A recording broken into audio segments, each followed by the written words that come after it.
Hello दोस्तों, स्वागत है हमारे यूट्यूब चैनल पे आप सभी का। आप सभी को जय माता दी दोस्तों। तो नवरात्रि के दोस्तों नवरात्रि 2024 नवरात्रि में अष्टमी और नवमी तिथि को कन्या पूजन का विशेष महत्व क्या है और आपको किस उम्र की कन्या को भोजन कराना चाहिए और इसके क्या क्या आपको फल मिलते हैं, तो वीडियो के लास्ट तक बने रहिए। दोस्तों नवरात्रि में अष्टमी और नवमी तिथि को कन्या पूजन कर रहे उन्हें भोजन कराने से माँ दुर्गा बहुत प्रसन्न होती हैं। और दुर्गा अष्टमी के दिन सुबह माँ गौरी की पूजा करनी चाहिए और इसके बाद यदि आप अष्टमी को हवन करते हैं तो हवन करने के बाद कन्या पूजन जरूर कीजिए। और महानवमी के दिन सुबह में माँ सिद्धिदात्री और भगवान राम की पूजा जरूर करनी चाहिए। और दोस्तों चैत्र नवरात्र पर पूरे देश में आस्था और भक्ति भाव की बहार बह रही है और हर तरफ माँ दुर्गा के भजन सुनाई पड़ रहे हैं और मंदिरों में सुबह से लेकर रात तक माता रानी की पूजा अर्चना हो रही है। और नवरात्रि में जितना महत्व श्रद्धा और भक्ति से के साथ माँ दुर्गा के 9 रूपों की पूजा करने का है, उतना ही कन्या पूजन का भी है। कुछ लोग अष्टमी वाले दिन कन्या पूजन करते हैं तो कुछ लोग नवमी को करते हैं और कुछ लोग सप्तमी और दसवीं को कन्या पूजन भी करते हैं। लेकिन आपको बता दो, कन्या पूजन के लिए दुर्गा अष्टमी के दिन को सबसे ज़्यादा महत्वपूर्ण शुभ माना गया है। और नवरात्रि में यदि आप 9 दिन व्रत नहीं कर पाए तो अष्टमी और नवमी की तिथि पर व्रत कर सकते हैं और दुर्गा अष्टमी पर व्रत करने वाले को 9 दिन की पूजा का समान फल प्राप्त होता है। और इस दिन माता की 8वीं शक्ति महागौरी की पूजा होती है। और दोस्तों 2 बालकों को भी पूजा जाता है कन्या पूजन के साथ। और कन्या पूजन में 2 से 10 साल के बीच की बच्ची को घर बुलाकर उन्हें पैर धोकर माँ की पसंद का खाना खिलाया जाता है। कन्या पूजन से दुख दरिद्रता दूर होती है और घर में सुख समृद्धि आती है। कन्या पूजन में 9 बालिकाओं के साथ 2 बालकों को भी पूजा जाता है। इसके पीछे की कहानी है कि जहाँ बालिकाओं को माता रानी का स्वरूप माना जाता है, वहीं बालकों को भगवान गणेश और भैरव बाबा का रूप भी माना जाता है। और दोस्तों कन्या पूजन के लिए शुभ मुहूर्त क्या है?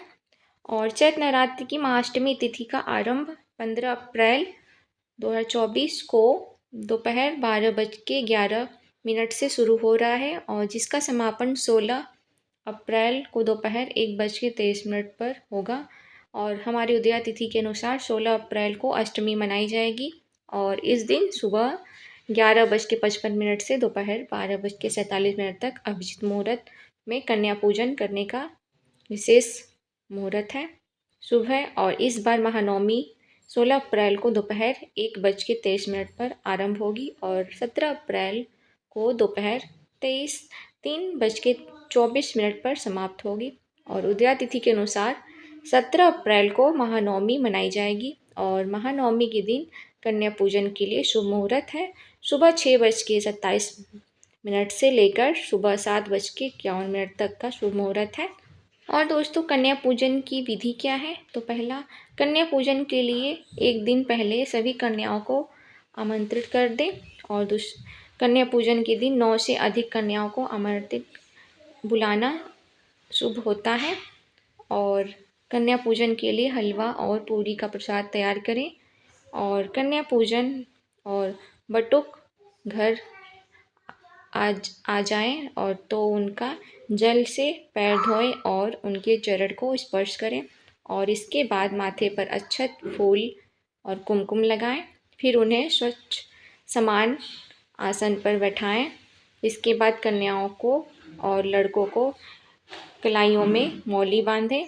इसके बाद फिर माँ भगवती का ध्यान करके इन देवी रूप कन्याओं को इच्छानुसार भोजन कराएं और अंत में उन्हें गिफ्ट दें, उनके पैर छुएं और उन्हें उनके घर भेजने जाएं। और दोस्तों किस उम्र की कन्या की पूजा से मिलता है फल? तो नवरात्रि में अष्टमी या नवमी को 2 से 10 साल की 9 कन्याओं की पूजा होती है। शास्त्रों में बताया गया है। अलग अलग उम्र की कन्या पूजन में लेकर विशेष महत्व बताया गया है। और 2 वर्ष की कन्या को कुंवारी कन्या कहा जाता है। और भी इनके पूजन से दुख दरिद्र माँ दूर करती हैं। और 3 वर्ष की कन्या त्रिमूर्ति मानी जाती है। त्रिमूर्ति कन्या के पूजन से घर में धन धान आता है और परिवार में सुख समृद्धि होती है। और 4 साल की कन्या को कल्याणी कहा जाता है। रात्रि में इनका पूजन करने से, भोजन कराने से सुख समृद्धि की प्राप्ति होती है। और 5 वर्ष की कन्या को रोहिणी कहा जाता है। रोहिणी को पूजन से व्यक्ति रोगमुक्त हो जाता है। और 6 वर्ष की कन्या को कालिका रूप माना जाता है। इनका पूजन करने से सभी कार्यों में सफलता मिलती है। और 7 वर्ष की कन्या को चंडिका का रूप माना जाता है। इनकी पूजा करने से घर में धन दौलत की कभी कमी नहीं होती है। और 8 वर्ष की कन्या को शांभवी कहा जाता है। नवरात्रि में इन्हें भोजन कराने से लोकप्रियता की शांति होती है। और 9 वर्ष की कन्या को माँ दुर्गा का रूप माना जाता है। इस उम्र की कन्या का पूजन कराने से शत्रुओं का नाश होता है और असाध्य कार्य पूर्ण होती है। और 10 वर्ष की कन्या का सुभद्रा कहा जाता है। सुभद्रा अपने भक्तों की सारे मनोकामना पूर्ण करती हैं। सो दोस्तों, आज की हमारी वीडियो कैसी लगी कमेंट बॉक्स में ज़रूर बताइएगा। और वीडियो को लाइक एंड सब्सक्राइब करना ना भूलिएगा। और अब इसी के साथ मिलती हूँ अगले वीडियो में। तब तक के लिए आप सभी को जय माता दी दोस्तों। शुभ नवरात्रि।